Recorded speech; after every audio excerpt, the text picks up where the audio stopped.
কথিকা 2 চ্যানেলের পরিবেশনায় আপনারা শুনছেন জহির রায়হান রচিত একটি বিখ্যাত উপন্যাস তৃষ্ণা। এর আগে 3টি পর্ব পাঠ করা হয়েছে। আজ পাঠ করছি তার চতুর্থ অর্থাৎ শেষ পর্ব।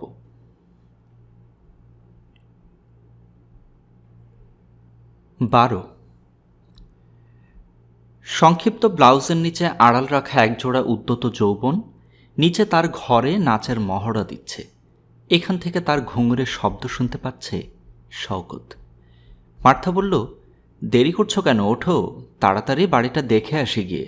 আমাকে আবার 2টোর মধ্যে দোকানে যেতে হবে, এবেলা ছুটি নিয়েছি। শওকতের শুকনো চুলের দিকে চোখ পড়তে বলল, মাথায় তেল দাও, ভালো করে চুলগুলো আছড়ে নাও, এমন ছন্ন ছাড়ার মতো থাকো না। আর এই ছন্ন ছাড়া জীবন নয়। এবার নিজেকে গুছিয়ে নিতে চায় শওকত। অনেক চড়াই উতরাই পেরিয়েছে, জীবনের সহস্র সর্পিল পথের বাঁকে থেমেছে, দেখেছে, ঘুরেছে অনেক। আজ বড় ক্লান্ত সে। ওরা অনেক টাকা ভাড়া চাইবে। শওকত ধীরে ধীরে বলল, কমপক্ষে 150 টাকা। মার্থা বলল, চলো না, একবার গিয়ে দেখি তো। গত কয়েকদিন ধরে অনেক বাড়ি দেখেছে ওরা, অনেক অলিগলি ঘুরেছে। বাড়ি পছন্দ হলেও ভাড়ার অঙ্ক শুনে চুপসে গেছে মন। বাবুবাজারের বাড়িটা পেলে মন্দ হতো না। শওকত চুলে তেল দিতে দিতে বলল, ভাড়াটাও কম ছিল, কিন্তু অত টাকা আগাম দেবে কোত্থেকে?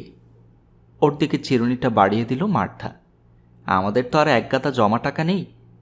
কথাটা বলে ম্লান হাসল সে। তাছাড়া বাড়ি ভাড়াতে সব টাকা খরচ হয়ে গেলে খাওয়া পড়া চলবে কেমন করে? পরের কথাটা বলতে গিয়ে থামল মার্থা। লজ্জায় মুখখানা রাঙা হল ওর। আস্তে করে বলল, বিয়ের পর সংসারটা তার অমন ছোট থাকবে না, বাড়বে। বলে রাঙা মুখখানা অন্যদিকে সরিয়ে নিল সে। শওকত মনে মনে হিসেব করে দেখল, সত্যিই তো মাসে 150 টাকা করে পায় মার্থা। 100 টাকা বাড়ি ভাড়া দিতে গেলে আর থাকে কত? ভাবতে গিয়ে নিজেকে অপরাধী মনে হলো ওর। ও যদি একটা চাকরি পেত। আচ্ছা মার্থা, ওর লোকটা তোমাকে কক্সবাজার নিয়ে যেতে চায় কেন? কোন লোকটা? ওই যে যাকে আমার চাকরির কথা বলেছিলে। ও। মার্থা সহসা গম্ভীর হয়ে গেল। একটু পরে ম্লান হেসে বলল, কেন নিয়ে যেতে চায় বোঝো না? ওর চোখের দিকে চোখ পড়তে শওকত আর কোনো কথা বলতে পারল না। মুখখানা রক্তশূন্য ফ্যাকাশে হয়ে গেল ওর। মার্থা সেটা লক্ষ্য করে বলল, এত সব নিয়ে তুমি মাথা ঘামিও না তো, যা হবার হবে, চলো। চারপাশে সন্তর্পণে তাকিয়ে ওর খুব কাছে এগিয়ে এসে মুহূর্তে ওকে একটু আদর করে দিয়ে আবার বলল, চলো। শওকত বলল, যাই বলো, বিয়ের পরে কিন্তু এ বাড়িতে থাকা চলবে না। মার্থা বলল, ঠিক আছে, আমি তো অমত করিনি। তুমি যেখানে নিয়ে যাবে আমি যাব। আপাতত একটা বাড়ি খুঁজে তো বের করি, চলো। সেলেনার ঘরের দরজাটা খোলা। ভেতরে এখনো নাচের মহড়া দিচ্ছে সে। কাঁচা হলুদ মাংস বেয়ে ফোটা ফোটা ঘাম ঝরছে ওর। নানা রঙের বুটি আঁকা অপরিসর কামিজের নিচে যৌবনের ভাঁজগুলো থরে থরে সাজানো। তাকাবে না করেও একবার তাকাতে হলো। তাড়াতাড়ি চোখ জোড়া ফিরিয়ে নিল সে। না, ওকে আর ভয় করবে না শওকত। মার্থা রয়েছে সঙ্গে। নতুন বাড়িতে গিয়ে মার্থাকে নিয়ে নতুন জীবনের ভিত পাতবে সে। না, আর ভয় করবে না। ওরা রিক্সা নিল না, হেঁটে চলল। মার্থা বলল, এই তো অল্প একটু পথ। শওকত তার কথা শেষ করল, হেঁটেই যাওয়া যাবে। শওকত জানে কদিন থেকে বেশ হিসেবি হয়ে উঠেছে মার্থা। 8 আনা পয়সা বাঁচতে পারলে মন্দ কি, কাজে আসবে। এর পথে উদ্দেশ্যবিহীন বহু হেঁটেছে শওকত। মার্থাকে নিয়ে আজকের এই হেঁটে যাওয়ার সঙ্গে তাদের কোনো মিল নেই। এই শহরে কত লোক, কত বাড়ি, তারই এক কোণে একটা বাসার খোঁজে বেরিয়েছে ওরা, মার্থা আর শওকত। শওকত আর মার্থা একটা পছন্দমতো ঘর, কিছু আশা, কিছু স্বপ্ন, অনেক ভালোবাসা, আর হয়তো অশেষ দৈন্যে ভরা এক টুকরো সংসার। তাই হোক। সামনের রাস্তা দিয়ে একটা লম্বা মিছিল যাচ্ছে। ছাত্ররা স্ট্রাইক করেছে। গলা উঁচিয়ে চিৎকার করে স্লোগান দিচ্ছে ওরা। হাতে হাতে অসংখ্য ফেস্টুন, প্ল্যাকার্ড। মিছিলটা বেরিয়ে না যাওয়া পর্যন্ত থামল না। মার্থা আস্তে করে শুধালো, কি ভাবছ? শওকত বলল, কিছু না। মার্থা বলল, আমি কি ভাবছি বলো তো? শওকত চিন্তা করে নিয়ে বলল, তুমি তুমি ভাবছ একটা বাড়ির কথা। না, মোটেই না। মৃদু হেসে মাথা নাড়ল মার্থা। আমি ভাবছি বাড়িটা পেলে কেমন করে সাজাবো তাই। শওকত তাকিয়ে দেখল মার্থার চোখে স্বপ্ন। আজকাল আগের চেয়ে অনেক বেশি সুন্দর লাগে ওকে। বাড়ি দেখে দুজনেরই পছন্দ হলো। হোক না কবুতরের খোপের মতো ছোট ছোট দুটো কামরা, তবু ভাড়া কম, মাসে ৭৫ টাকা। ২ মাসের আগাম দিতে হবে ১৫০। সে টাকা দিয়ে বাড়ির ভেতরটা মেরামত আর চুনকাম করে দেবে বাড়িওয়ালা। এঘর ওঘর ঘুরে ঘুরে দেখল মার্থা। পেছনে এক টুকরো উঠোন, সরু বারান্দা। রান্নাঘরে এসে ঢুকল মার্থা। উপরের টিনগুলো ফুটো হয়ে গেছে। ওকে ওদিকে তাকাতে দেখে বাড়িওয়ালা বলল, ওর জন্যে ঘাবড়াবেন না, আগাম পেলে সব মেরামত করে দেব। আগে যারা ছিল ১ নম্বরের পাজি লোক, ভাড়ার টাকা নিয়ে খিটিমিটি করত, তাই আমিও আর মেরামতে হাত দিইনি। আপনাদের জন্যে সব করে দেব আমি, একটু অসুবিধাও হতে দেব না, দেখবেন। শওকতের দিকে তাকালো মার্থা। শওকত বলল, ভালোই তো লাগছে। বাড়িওয়ালা বলল, আপনারা দেখুন, দোকানটা খালি ফেলে এসেছি, চলি, যাবার সময় দেখা করে যাবেন। শওকত ঘাড় নাড়ল। বাড়িওয়ালা চলে গেলে মার্থা বলল, লোকটা বেশ। শওকত বলল, মার্থা বলল, আমাদের আর দেখার কি আছে? শওকত বলল, চলো। আগে চোখে পড়েনি। সরু পথ দিয়ে বাইরে বেরিয়ে দেখল বাসার সামনে একটা ছোট্ট স্টেশনারি দোকান আছে বাড়িওয়ালার। দোকানঘরটাও বাড়িরই একটা অংশ। মাঝখানে একটা দরজা আছে ভেতরে যাওয়ার, এখন সেটা বন্ধ। বাড়িওয়ালা বলল, কেমন দেখলেন? শওকত বলল, ভালো। মার্থা তখন খুঁটিয়ে খুঁটিয়ে দোকানঘরটাকে লক্ষ্য করছিল। সহসা বলল, এটা আপনার নিজের বুঝি? বাড়িওয়ালা একগাল হাসল, হ্যাঁ। তারপর বলল, ঠিক মতো দেখাশোনা করতে পারি না, নানা ঝামেলা। ভালো খদ্দের পেলে ভাবছে বিক্রি করে দেব। মার্থা তাকালো শওকতের দিকে। শওকত বলল, চলো। বাড়িওয়ালা বলল, তাহলে বাড়ি আপনারা ভাড়া নিচ্ছেন? পাকা কথা, কি বলেন? মার্থা বলল, দোকানটা সত্যি সত্যি বিক্রি করবেন নাকি? বাড়িওয়ালা একটু অবাক হয়ে কিছুক্ষণ তাকিয়ে রইল ওর দিকে। অস্পষ্ট স্বরে বলল, হ্যাঁ। মার্থা বলল, কত দিয়ে বেচবেন? শওকত ঠিক বুঝতে পারল না কি চায় মার্থা। বাড়িওয়ালা বলল, তা ১,০০০ তো বটে। টাকা অঙ্কটা মনে মনে একবার উচ্চারণ করল মার্থা। ঠোঁট নাড়ল, কোনো শব্দ বেরোল না। শওকত বলল, চলি। মার্থা বলল, কাল আবার আসব। বাড়িওয়ালা একগাল হেসে বিদায় দিল ওদের। আশ্চর্য, কি লাগামহীন স্বপ্ন দেখতে পারে মানুষ। ২ মাসের আগাম ভাড়া ১৫০ টাকা হাতে নেই, ৩,০০০ টাকা দিয়ে দোকান কেনার জন্য উতলা হয়ে পড়েছে মার্থা। শওকত বলল, স্রেফ পাগলামো। মার্থা বলল, হোক পাগলামো, তবু সুন্দর। একবার চিন্তা করে দেখো না, দোকানটা পেলে আর কোনো ঝামেলাই থাকবে না আমাদের। আমি কাউন্টারে বসে দোকান চালাবো, তুমি বাইরে থেকে জিনিসপত্র কিনে এনে দেবে। হিসাবটা দেখবে কি চমৎকার হবে, তাই না? যত সব বাজে চিন্তা, শওকত বিড়বিড় করল। কিন্তু মার্থার প্রস্তাবটা একেবারে উড়িয়ে দিতে পারল না। নিজের মনকে একটু যাচাই করতে গিয়ে দেখল মার্থা মন্দ বলেনি।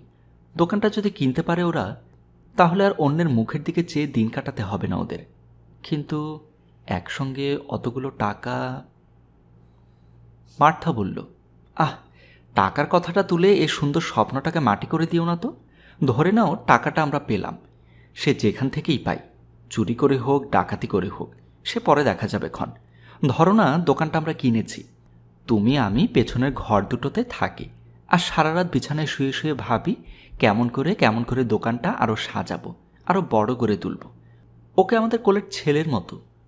বলতে গিয়ে সহসা হেসে উঠল মার্থা। হাসির ধমকে সমস্ত দেহটা দুলে উঠল ওর। চোখের কোণে জেগে উঠল এক জোড়া তরল মুক্ত। শওকত অবাক হয়ে বলল, হঠাৎ কান্না? মার্থা ওর কথার মাঝখানে বলল, কুটো পড়েছে। তারপর দুহাতের তালু দিয়ে চোখ জোড়া ভীষণভাবে রগড়াতে লাগলো সে। রুমালে ফু দিয়ে দু চোখে গরম তাপ দিল। শওকত বলল, অযথা চোখ দুটো লাল করছো কেন?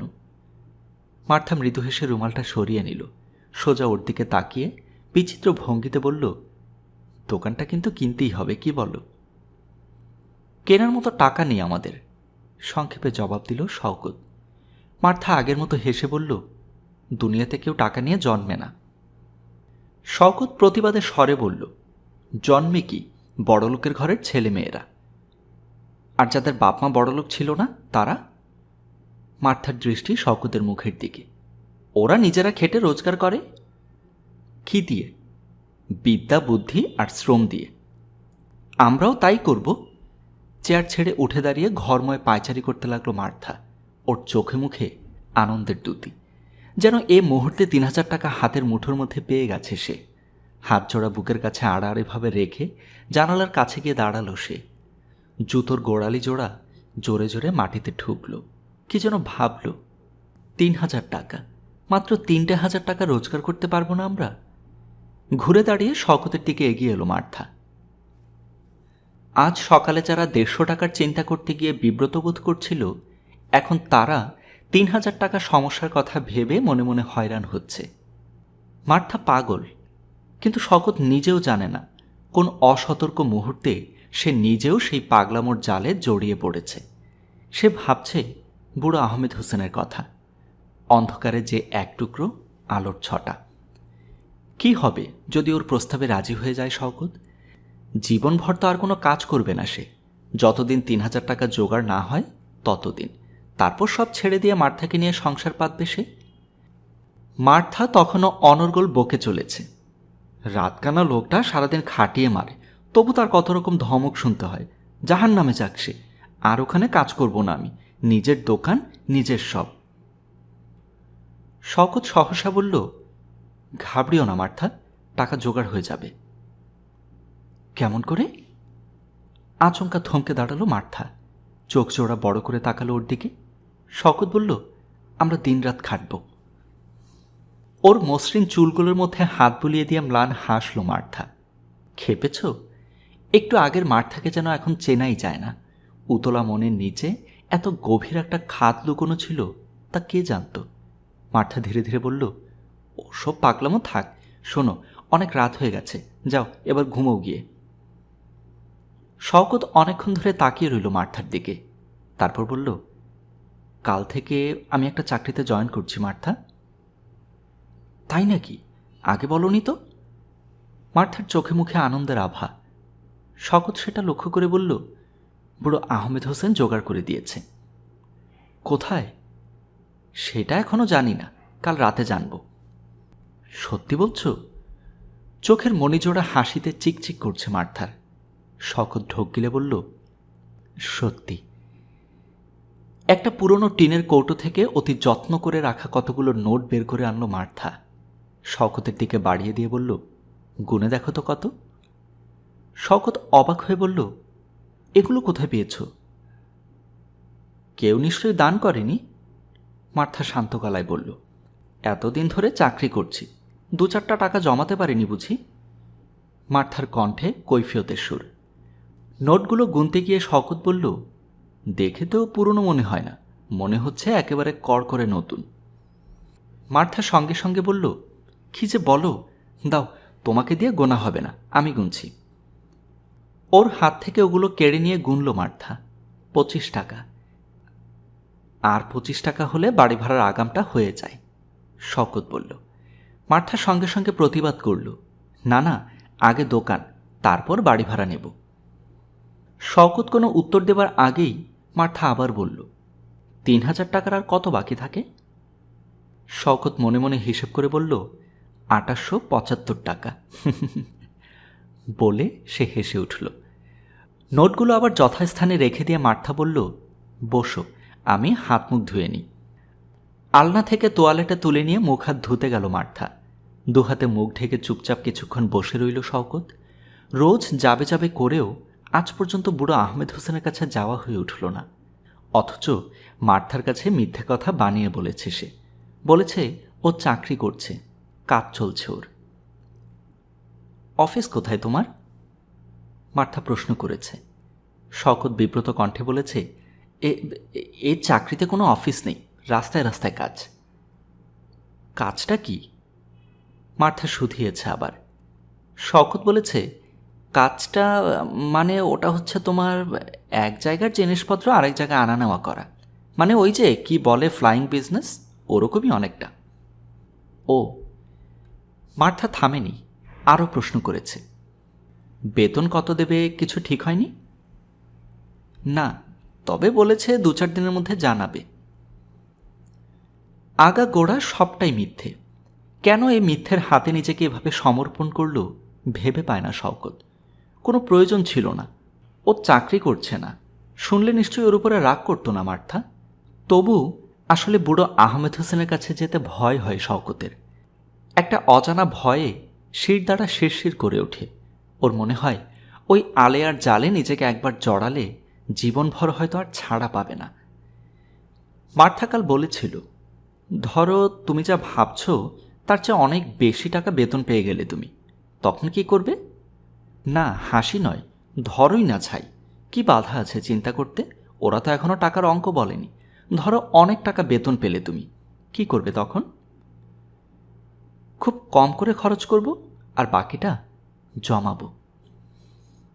শুনে মার্থার চোখ জোড়া ঝলমল করে উঠেছে। জানো, আমিও তাই ভাবছিলাম। এ কদিন শওকত কম ভাবেনি, নানা রকম উদ্ভট চিন্তায় ঘন্টার পর ঘন্টা কাটিয়ে দিয়েছে। যদি এমন হতো, হয়তো কোনো বড়লোক আত্মীয় মারা গেছে আর সমস্ত স্থাবর অস্থাবর সম্পত্তির উত্তরাধিকারী করে গেছে তাকে।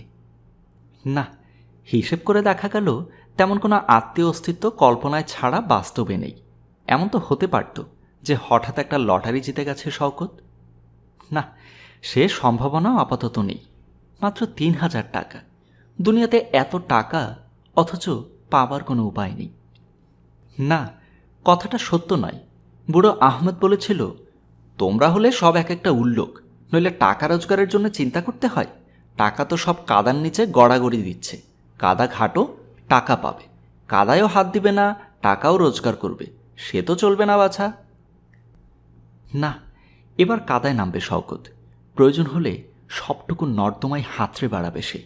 3,000 টাকা, তারপর? মার্থা ততক্ষণে হাত মুখ ধুয়ে এসে বাইরে বেরোবার জন্যে তৈরি হয়ে নিয়েছে। চেহারায় একটু পাউডারের প্রলেপ বুলিয়ে নিয়ে মার্থা বলল, চলো। চারপাশের দিকে আজকাল আর নজর পড়ে না শওকতের। কেউ জুয়ার আড্ডায় বসেছে কি বসেনি, কেউ গলা ছেড়ে ঝগড়া করছে কি করছে না, সেদিকে তাকায় না শওকত। ওসব যেন অর্থহীন হয়ে গেছে তার কাছে। হারুনের বিয়ে হয়ে যাওয়ার পর জাহানারার দিন কেমন করে কাটছে, সেই মাতাল কেরানিটা এখনও কি রোজ রাতে তার বউকে মারছে, সে সবের খোঁজ নেয় না সে। যতক্ষণ কিছু ভাবে 3,000 টাকার কথা, যতক্ষণ কথা বলে মার্থার সঙ্গে। পৃথিবী যেন হঠাৎ অনেক ছোট হয়ে গেছে। চিন্তার ধারাগুলো আর বিক্ষিপ্ত নয়, যেন একটা বিন্দুর চারপাশে সারাক্ষণ অস্থিরভাবে ঘুরে মরছে। একটা ঘর, একটা দোকান, একটা সংসার, আর তার জন্যে মাত্র 3,000 টাকা। হাতে একটা থলে নিয়ে বেরিয়ে এলো মার্থা। শওকত বলল, ওটা দিয়ে কি হবে? মার্থা বলল, কাজ আছে, শোনো, আজ রাতে ফিরতে দেরি হবে আমার। কেন? শওকত অবাক হয়ে তাকালো। মার্থা ইতস্তত করে বলল, রাতকানা লোকটা বলেছে দোকান বন্ধ হবার পর কিছু হিসেবপত্র করতে হবে, তাই। শওকত চুপ করে রইল, কিছু বলল না। মার্থা মুখ ঘুরিয়ে তাকালো ওর দিকে, মৃদু হেসে বলল, তুমি কিন্তু ঘুমিয়ে পড়ো না যেন, আমি যত তাড়াতাড়ি পারি আসতে চেষ্টা করব। শওকত বলল, আমারও অবশ্য আজ একটু রাত হবে, ওরা বলছিল রাতেও কাজ করতে। রাতে কেন? তাহলে বাড়তি কিছু টাকা দেবে। টাকার কথা শুনে মার্থা আর কোনো প্রশ্ন করল না, শুধু একবার হাতের থলেটার দিকে তাকালো। 13। পরপর কয়েকদিন বুড়ো আহমেদ হোসেনের আখড়ার কাছে এসে ফিরে গেল শওকত। সারা পথ মনটাকে ধরে রাখলেও বুড়ো আহমেদ হোসেনের নজরের সীমানায় আসার সঙ্গে সঙ্গে সমস্ত সত্তা যেন বিদ্রোহ করে ওঠে ওর। মার্থা বলে, তোমার কি হয়েছে বলো তো, দিন দিন অমন শুকিয়ে যাচ্ছ কেন? শওকত সংক্ষেপে উত্তর করে, কাজের চাপে। মার্থা মমতার স্বরে বলে, থাক, ও কাজে দরকার নেই, ওটা ছেড়ে দাও, কাজ করে শেষে মরবে নাকি? শওকত ম্লান হাসে। মার্থা যদি জানত। অথচ মার্থা নিজেও খাটছে দিনরাত। আজকাল বাসায় ফিরতে ওরও অনেক রাত হয়ে যায়। তখন বড় ক্লান্ত দেখায় ওকে। শওকত প্রশ্ন করে, কি ব্যাপার, তুমিও কি কোনো বাড়তি কাজ নিয়েছ নাকি? না, অমন কিছু নয়। মার্থা মৃদু হেসে বলে, রাতকানা লোকটার হিসেব দেখে দিই, সেজন্য আলাদা করে মাসে মাসে কিছু টাকা দেবে বলেছে। শোনো। হঠাৎ প্রসঙ্গটা পাল্টে দেয় মার্থা। এক ভদ্রলোক এসেছিল, ধারে কিছু টাকা জোগাড় করে দেবে, নেব? ভদ্রলোকটি কে? তুমি চিনবে না। মার্থা হেসে বলেছে, অবশ্য বলছিল মাসে মাসে সুদ দিতে হবে। থাক, সুদে টাকা ধার নেবার দরকার নেই, শওকত বিমর্ষ গলায় বলেছে। শেষে সুদের টাকা জোগাতে গিয়ে মরবে। ঠিক আছে, নেব না। মার্থা আবার প্রসঙ্গটা পাল্টে দিয়ে বলেছে, জানো, কাল রাতে দোকানটা আবার গিয়ে দেখে এসেছি আমি। বাড়িওয়ালা বলছিল ভালো করে চালাতে পারলে মাসে 150-200 টাকা আসে। শওকত কোনো উত্তর দেয়নি সে কথায়। সে তখন ভাবছিল অন্য কথা। মাস যখন শেষ হয়ে যাবে আর মার্থা যখন বলবে, কই, কত টাকা পেলে, তখন ওকে কি জবাব দেবে শওকত? না, আজ বুড়ো আহমেদ হোসেনের সঙ্গে দেখা করে তারপর বাড়ি ফিরবে সে। চটের ঘেরা দেয়া টিনের রেস্তোরাঁটায় ঢোকার মুখে একটা নেড়ি কুত্তা বসে বসে কান চুলকোচ্ছে তার। কয়লার চুলোয় কুণ্ডলি পাকিয়ে ধোয়া উঠছে। বাইরে থেকে বুড়ো আহমেদ হোসেনের গলার আওয়াজ শুনতে পেল শওকত। বুড়ো আসর জমিয়ে বসেছে, চেঁচিয়ে কথা বলছে আর হাসছে সে। শওকতকে দেখে হঠাৎ গম্ভীর হয়ে গেল, চোখ জোড়া পিটপিট করে তাকালো ওর দিকে। দাড়ির অরণ্যে হাত বুলিয়ে নিয়ে কাউন্টারে দাঁড়ানো ছোকরাকে ডেকে বলল, গেলাসটা গরম পানি দিয়ে ধুয়ে সাহেবকে 1 কাপ চা দে। ওর গলার স্বরে বিদ্রুপের ব্যঞ্জনা। শওকত যেন হোঁচট খেল। বুড়ো বলল, এতদিন পর হঠাৎ কি মনে করে? শওকত সংক্ষেপে বলল, এমনি, বলে বসল সে। বুড়ো তখন ওর দিকে তাকিয়ে, কিছু বলবে? কি? আমি বিয়ে করছি। বিয়ে? বুড়ো আহমেদ হোসেন প্রচণ্ড শব্দে হেসে উঠল। ওর হাসির চমকে দৌড় গোড়ায় বসে থাকা নেড়ি কুত্তাটা ঘেউ ঘেউ করল। ছোকরার হাতের গ্লাস থেকে কিছু চা ছলকে পড়ে গেল মাটিতে। বিয়ে করছো কাকে? সে মেয়েটা কে, যার ঠোঁট কামড়ে দিয়েছিলে? ফোকলা দাঁতের ফাঁকে একরাশ থুতু ছিটিয়ে দিল সে। বেয়ারা এসে চায়ের গ্লাসটা সামনে রাখল। গ্লাসটা ওর হাতে ধরিয়ে দিয়ে বুড়ো বলল, নাও খাও, যাবার সময় অবশ্য পয়সাটা দিয়ে যেও। যাকে বিয়ে করছো ভালো কথা, কিন্তু সে কথা আমাকে শোনাতে এসছো কেন?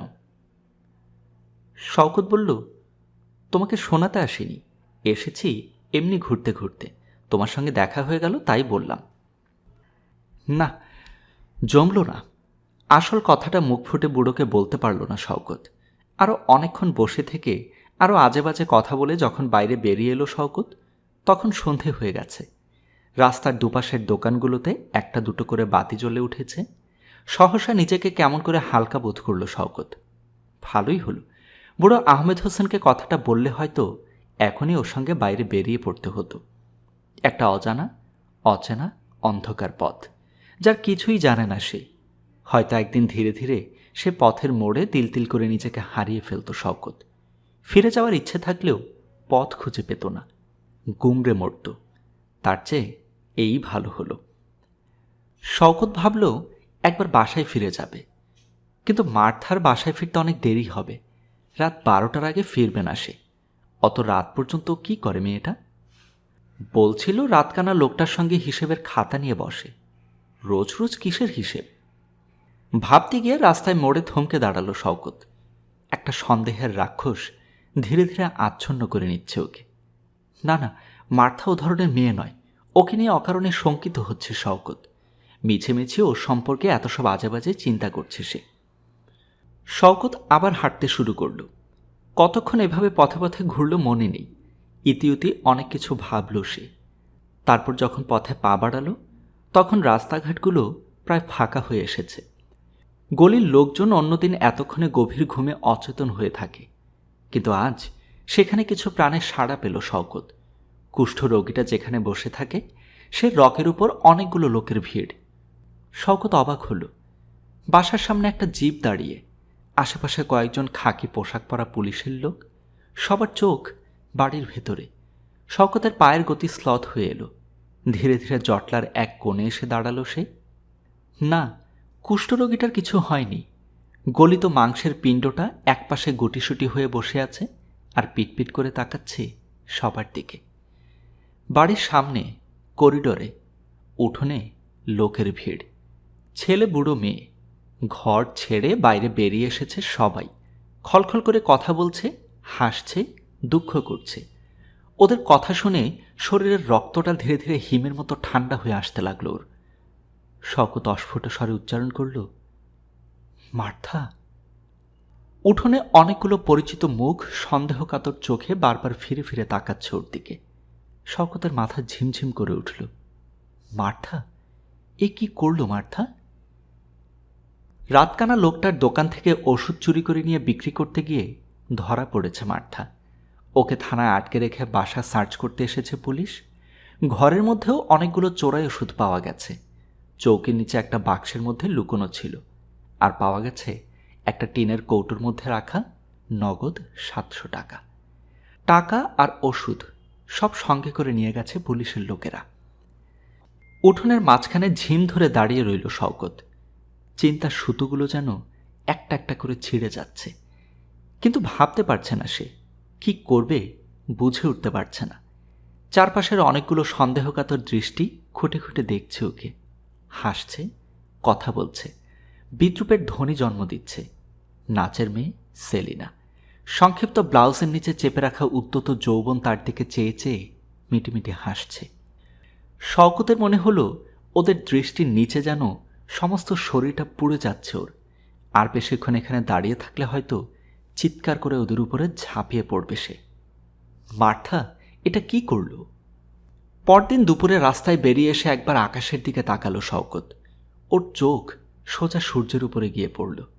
সূর্যটি আগুনের মতো জ্বলছে, আর তার লকলকে শিখার উত্তাপে চারপাশের বাড়ির দেয়ালের ইটগুলো গরম হয়ে গেছে। গরমের হাত থেকে আত্মরক্ষার জন্য ঘরের দরজা জানালাগুলো বন্ধ করে রেখেছে বাড়ির গিন্নিরা। মেঝেটা পানি দিয়ে বারবার ধুয়ে মুছে নিচ্ছে, কিন্তু গুমোট গরমের হাত থেকে রেহাই পাচ্ছে না। বাইরে বাতাস নেই, মাঝে মাঝে হয়তো একটুখানি বইছে, কিন্তু সে হাওয়া গায়ে এসে লাগতে সহসা শিউরে উঠল শওকত। মনে হলো কে যেন এক কড়াই গরম তেল ঢেলে দিল ওর দেহের উপর। রাস্তার পিচগুলো সূর্যের তাপে গলে গলে সরে যাচ্ছে নর্দমার দিকে। মানুষের পা, মোটর গাড়ির চাকা আর গরুর খুরের সঙ্গে উত্তপ্ত আলকাতরাগুলো উঠে গিয়ে সমস্ত রাস্তা জুড়ে অসংখ্য ক্ষেতের সৃষ্টি করেছে। রাস্তার পাশে বস্তির একদল ছেলে হল্লা করে মার্বেল খেলছে। অর্ধ উলঙ্গ দেহ বেয়ে ঘাম ঝরছে ওদের। দূরে একটা বাড়ির কার্নিশের কোণে বসে একা একটা কাক গলা ছেড়ে চিৎকার করছে। গাছের ডালপালাগুলো একটু নড়ছে না। মানুষ, গরু সবাই ছায়া খুঁজছে। শওকতের মনে হলো পুরো শহরটায় যেন আগুন লেগেছে। দালান বাড়িগুলো সকলে আগুনের শিখার নিচে দাউ দাউ করে পুড়ে ছাই হয়ে যাচ্ছে। কে জানে মার্থা এখন কোথায়?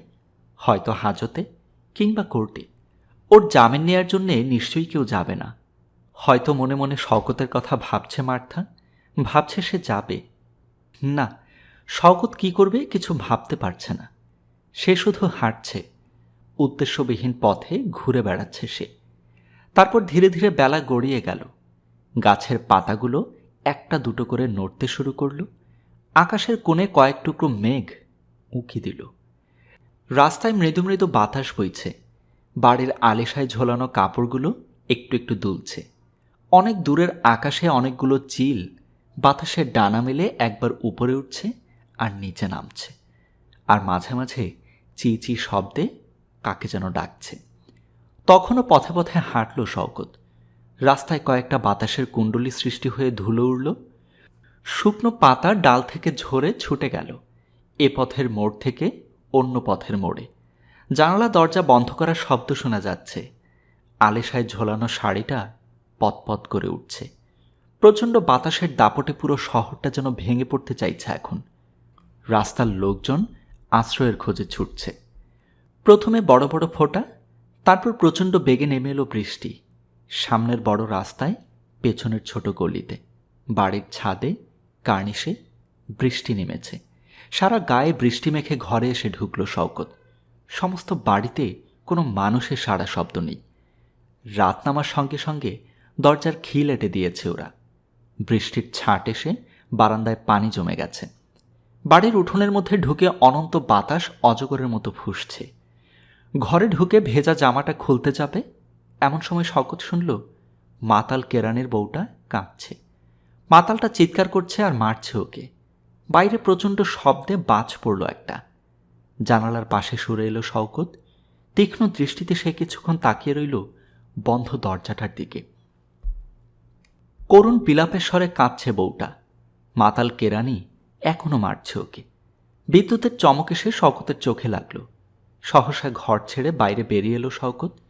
দৌড়ে গিয়ে একটা প্রচণ্ড লাথি মারল ভেজানো দরজাটার উপর।